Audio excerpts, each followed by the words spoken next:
These next 45 days are going to be packed with violence. Hell yeah. There's going to be bloodshed irregardless. The United States is a violent country, and we are the largest all-black international coalition militia on the planet. So I'm about an hour outside Atlanta in the countryside on my way to meet some members of an organisation called the 3 Percenters. And their leader out here is a guy called Chris Hill. And all I know about him is that he's a former soldier and he goes by the code name General Blood Agent. How you doing? Nice to meet you. Nice to meet you. 3 Percenters make the disputed claim that just 3% of American colonists fought the British in the Revolution. They're described by civil rights groups as far-right, anti-government white supremacists, something Chris has invited us here to deny. So today we're going to be going to the woods. We're going to be working on pistol drills, rifle drills. What are you training for? People may try to come and take what you got. So we want to be able to protect what we have, or to move and make contact with the threats and take out the bad guys. Precisely who the enemy is ranges from Black Lives Matter and anti-fascists to any Democrat who wants gun control. Lord knows what's going to happen November 4th if, when people wake up and Donald Trump has been elected president, the left is going to absolutely lose their minds. Cities are going to burn. And what happens if it goes the other way? I hope the silent majority would rise up and stand against a Biden presidency, especially if there's an allegation of fraud. If on election night there's no clear result and neither Trump nor Biden concedes, these militias are expecting to be out on the streets, and you can see how things might go wrong. I want to correct the myths and misconceptions about what 3 Percenters and what 3% militia is really all about. The myths being what? That every 3% militiaman is a neo-Confederate, Nazi, white supremacist, anti-government hillbilly running around playing Call of Duty in the woods. Are there any of them? No, I'm a freaking Marine Corps veteran, and I'm doing what I do. What do you think of what happened to George Floyd? In my opinion, the officers should not be charged with murder and should not be imprisoned for that.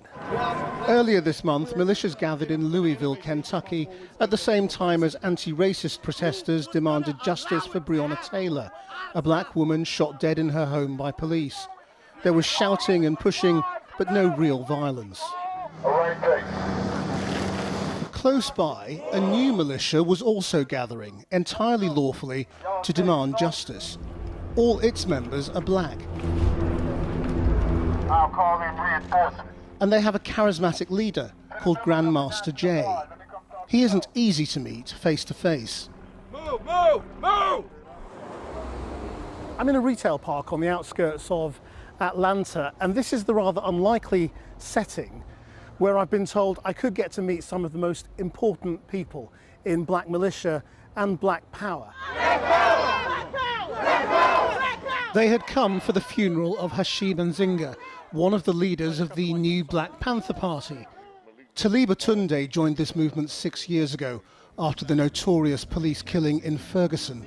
I got into this when I saw Mike Brown get killed, and they left him laying in the middle of the street for 6 minutes straight and didn't cover his body up. And right then I saw that, I said that could have been me, that could have been my friend. I actually cried. And I saw Hashim Nzinga in Ferguson, and that's why I'm here at his funeral today, because this man is the one that changed my life and made me sign up for the new Black Panther Party.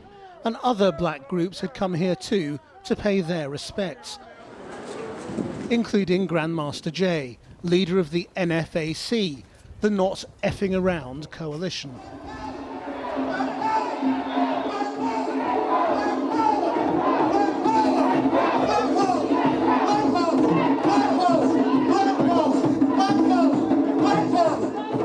We embody everything of the almighty Black Panthers, today and the past, but we're something else.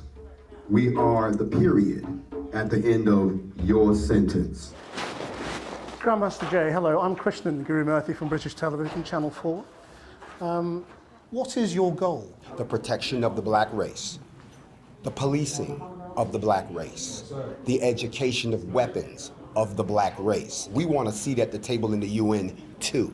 We want to have someone that gets upset when one of us is brutalized. We don't want prayers, and we want another country, even if it's one that we build. Do you think that the anti-racist protest, the Black Lives Matter movement, do you think that is a sort of a naive way to try and bring about change? I would not say it's naive. I would say that it satisfies the definition of insanity, doing the same thing over and over again and expecting a different result. And they can continue to do what they want to do. They haven't achieved anything yet. If they had, we wouldn't exist. Do you think African Americans should be arming themselves now? There are 432 million guns in this country right now. That means there's more guns here than there are people. Should they be arming themselves? They've already armed themselves. The question then becomes, how do we equalize the playing field? Then we too have armed ourselves. We're meeting power with power. The Second Amendment famously says a well-regulated militia is necessary to the security of a free state. Within weeks, America could be staring at disputed election results, with opposing and heavily armed militias both believing they have right on their side and are prepared to fight for it.